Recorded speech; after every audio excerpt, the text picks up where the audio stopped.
l'espai de l'home curiós.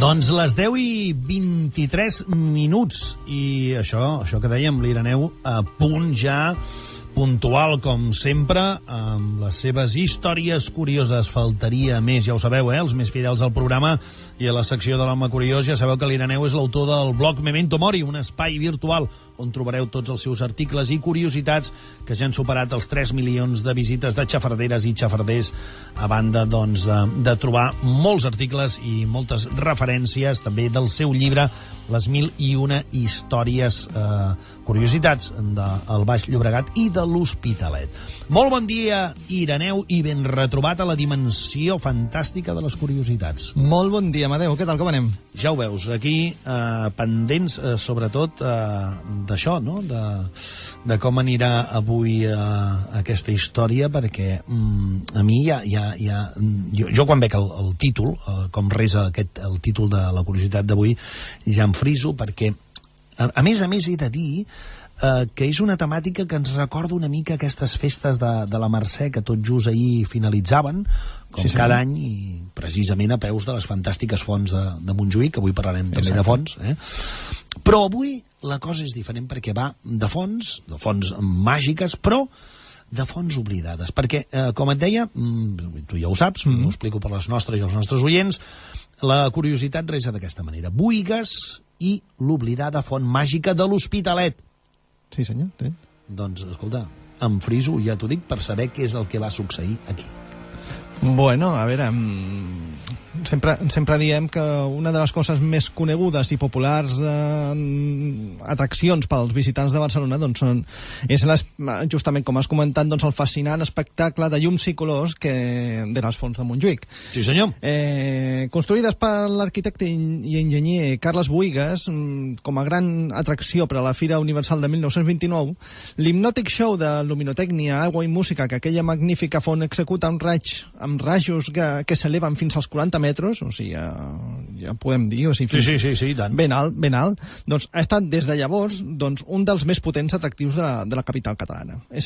Justament és el que comentaves, que si estàvem ahir a les festes de la Mercè, doncs recordava una mica, perquè tu sempre que pots també t'adaptes una mica al moment que vivim. Sí, efectivament. Mira, això em recorda les fonts de Montjuïc. Però bueno, és que de fet les fonts de Montjuïc tenen, diguem, com protagonisme central en el que és, diguem, que l'espectacle final del pirotècnic de festa, de festa major. Sí, i llavors és autènticament molt guapo i tal. Clar, no obstant això, veient aquesta imatge icònica de Barcelona i el que arriba a transmetre, que jo encara me'n recordo de que se'm posava la pell de gallina quan la veia funcionar durant les Olimpiades del 92, doncs és gairebé obligatori despertar una sana enveja i pensar que qualsevol voldria tenir un monument com aquest al seu poble o la ciutat. Sí, clar, si tu veus allò que és molt guapo, és que fa patxoca, que xulo, hòstia, ja ho podien tenir a casa meva i tal, i per això agrada molt als turistes i tal, i després quan, doncs és la font màgica per alguna cosa. Per alguna cosa serà. Clar, el més graciós és que justament al meu poble, doncs a l'Hospitalet de Llobregat... Teu poble, El meu poble, sí. Des de l'humilitat, Total i absoluta. Doncs el tenim. O sigui, és que a sobre el tenim. I per a més Henry, a sobre construït pel mateix Buigas. Déu-n'hi-do, que no és poca cosa. Què dius? Quin és el problema? Doncs que resulta que no el coneix ni Cristo. O sigui, que si em permets l'avinentesa, doncs miraré de presentar-vos-les a tots vosaltres. Per favor. Pues bueno. Doncs a veure, circulant per la carretera de Santa Eulàlia, que oficialment se li diu carrer, però és conegut de forma popular com carretera, i a tocar justament del pas subterrani aquell que salva les vies del tren... Ho recordem. Que si aneu cap a Barcelona, cap allà per la carretera de Santa Eulàlia, passes un moment per un subterrani, doncs destaca l'església parroquial de Santa Eulàlia de Provençana. Aquesta monumental església neoromànica de 2 torres, construïda a mitjan del segle XX, a costa de carregar-se l'absis de l'ermita homònima del segle XI, que encara manté darrere. O sigui, es veu que la tonteria del moment no permetia doncs, moure-la 3 metres en el moment del disseny. O sigui, és fort, o sigui, perquè tu tens una ermita romànica que es manté, ja et dic, allà des del segle XI, i resulta que se li mengen a un tros de l'absis, però que no és més gran que aquesta taula, però doncs se'l carreguen simplement per aixecar l'església, i dius, no el podrien haver mogut encara que fos 3-4 metres, que no venia d'aquí. Hagués estat el més lògic. Però, doncs no, se'l van carregar, bueno, total, el van aixecar, mira, què vols que faci? Doncs aquesta església disposa d'una plaça pública davant de la seva escalinata.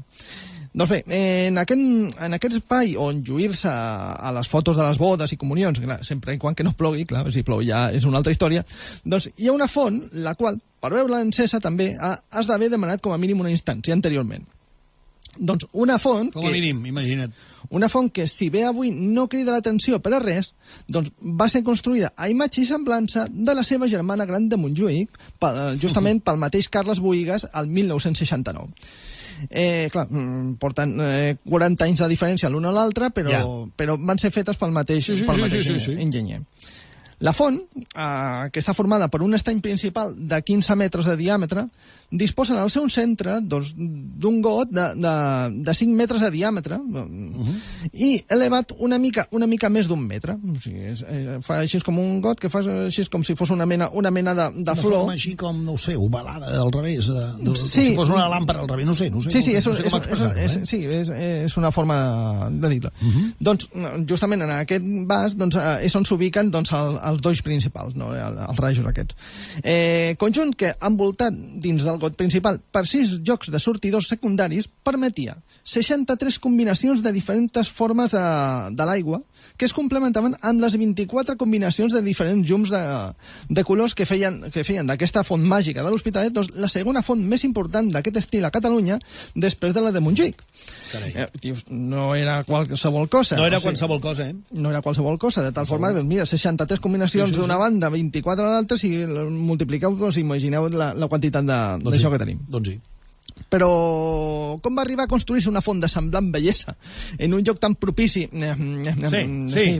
posem-li totes les cometes, el que vulgueu i per haver, doncs un lloc tan propici a l'art com l'Hospitalet? Dius, què va passar aquí? Bueno, pues ara us explico. Durant el Nadal de l'any 1964, doncs, el local de l'agrupació d'Amics de la Música de l'Hospitalet va acollir una exposició en la qual es mostrava l'extensa obra justament de Carles Boïgues. En aquest context, el dia 8 de gener de 1965, doncs, Boïgues va donar una conferència a la sala de plens de l'Ajuntament on va exposar els seus treballs i projectes que tenia en ment. Això va permetre que el consistori, aleshores presidit per l'alcalde franquista Matías d'Espanya Muntades, entrés en contacte amb el famós enginyer català. Contactes que van fructificar en forma de 2 fonts lluminoses, una sense colors ni formes canviants, ubicada a la plaça Mestre Clavé, on encara roman, que passa que queda allà, i dius, vale. I una segona espectacular, doncs, amb llums de colors i canvis de forma, justament aquesta que hem parlat, doncs, que s'instal·laria a la nova plaça que s'estava construint davant de l'església de Santa Eulàlia de Provenzana, de l'església aquesta que diem. Sí. Doncs les obres de la Font Màgica, que es portarien a terme durant el primer semestre del 69 i que estaven pressupostades en 1.778.377 pessetes, dius... Carai, sí que files primer, però són dades. Es coneix perfectament el pressupost.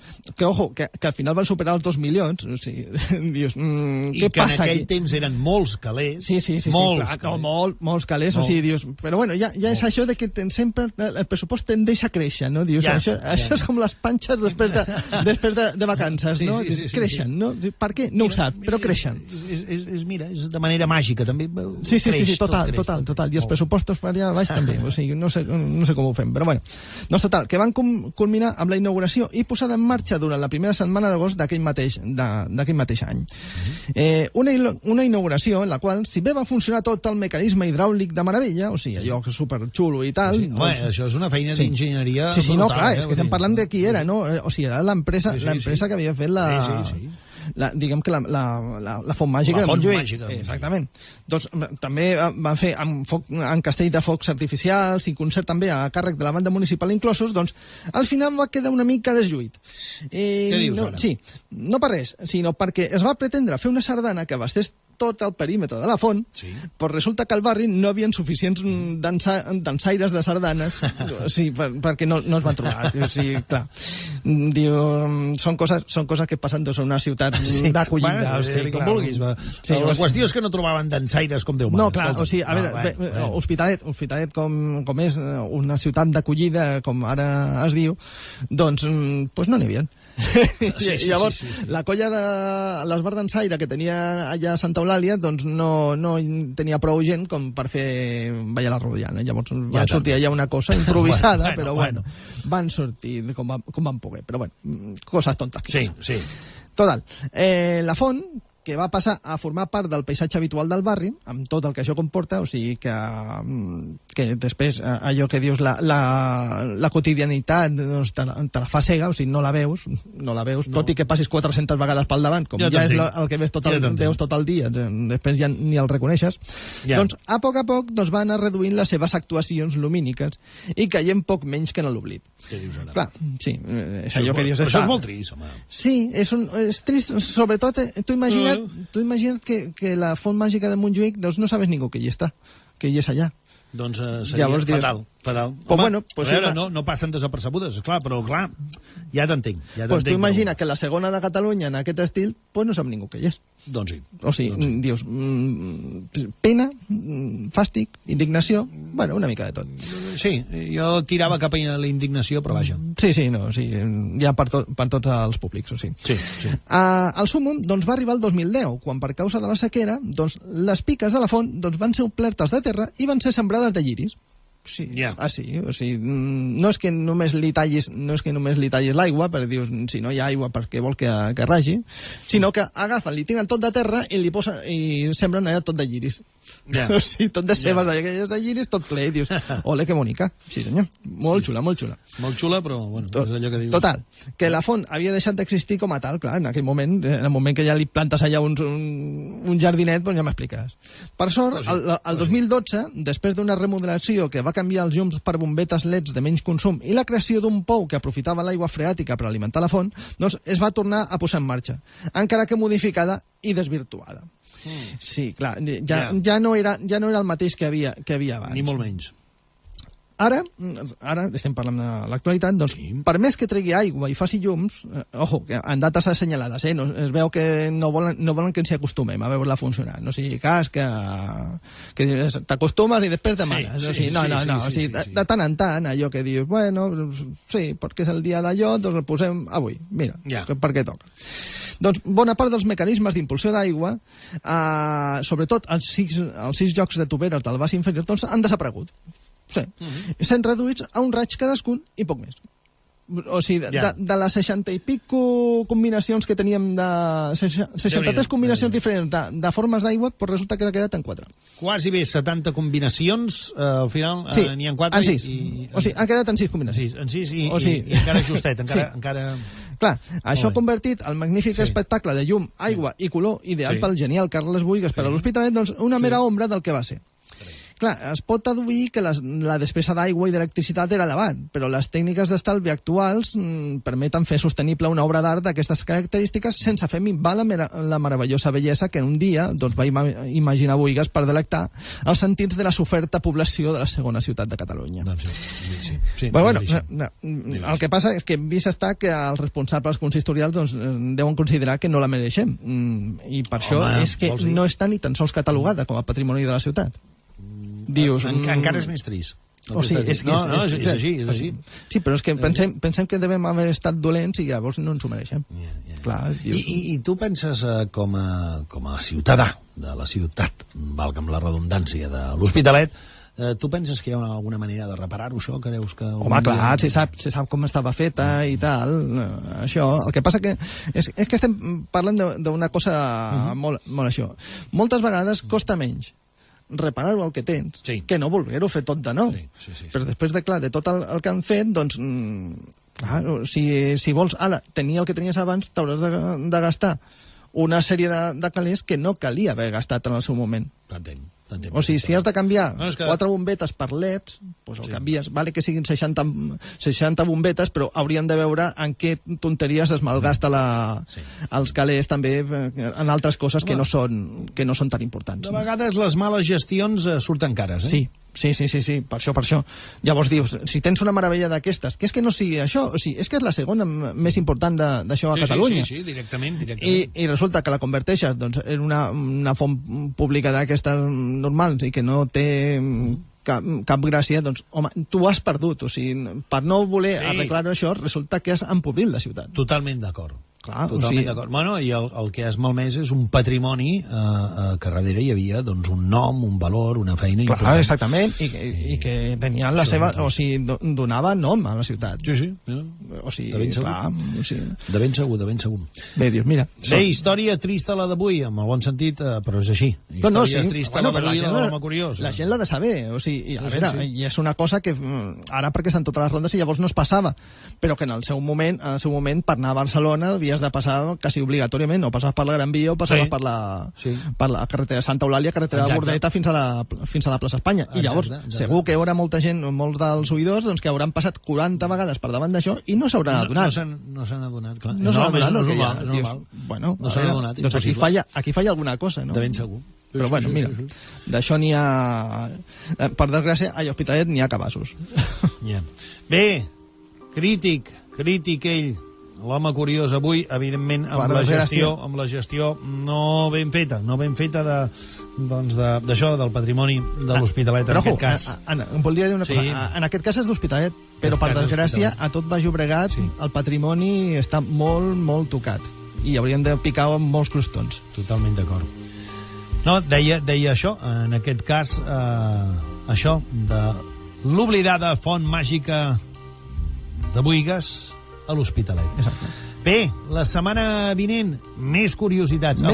Avui evidentment, t'hauràs adonat ja que els teus veïns de secció, diguéssim, les animalades, avui no hi són, per temes totalment professionals. Bueno, és que quan hi ha alguna urgència han de sortir cames ajudeu-me, no? És el que passa, però la setmana vinent tindrem, a més, per part d'això, dels nostres amics CNR veterinaris, tindrem una lliçó maca, interessant, ja t'ho dic ara. Bueno, jo ja l'estic esperant. Donaré una pista. El son dels gossos i dels gats, com dormen, pateixen també, diguéssim, insomnis i doncs... malsons. Bueno, coses relacionades amb el son, doncs ho sabrem la setmana vinent. Perfecte. I coneixerem perfectament com dormen i somien. No m'ho diguis si somien o no. No t'ho preguntis. Preguntem-ho la setmana vinent. Perfecte. Sembla? Que suposo que les animalades, al igual, van relacionades amb alguna cosa similar. No ho sé, perquè sempre ho lligues tot. Sí? Molt bé, Ireneu. Moltes gràcies, doncs, a això, a vosaltres. Per les teves curiositats, faltaria més. I ara ens hi posem ràpidament amb l'autoconeixement, que serà la segona part del que vam encetar la setmana passada. Ara mateix ens hi posem.